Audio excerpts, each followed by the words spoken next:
Alors la guerre, aujourd'hui, elle a modifié, comme elle se modifie toujours. C'est de la palissade de dire que la guerre change avec les époques.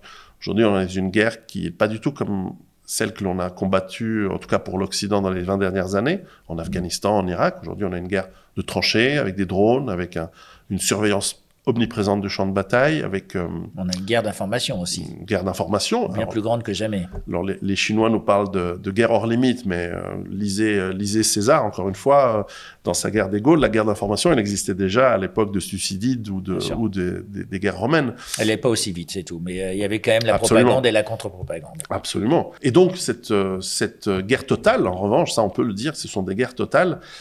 On commence bien avant que les premiers coups de feu soient tirés et peut-être se termineront-elles, j'espère pas, dans un grand cirque de chaleur et lumière.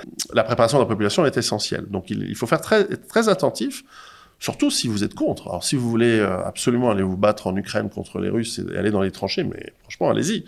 Moi, personnellement, non. Moi, j'aime beaucoup les Russes, j'aime beaucoup les Ukrainiens. Je trouve que ce sont des peuples frères. Hein. Je n'ai pas envie qu'ils se massacrent entre eux et j'ai pas envie de contribuer à cette chose. Et bon, j'ai d'habitude une réserve par rapport à la politique d'un pays voisin que j'aime beaucoup comme la France. Là, si on va dans une guerre nucléaire, la Suisse va être touchée, donc moi aussi. Donc là, je sors de ma réserve et je suis personnellement très très contre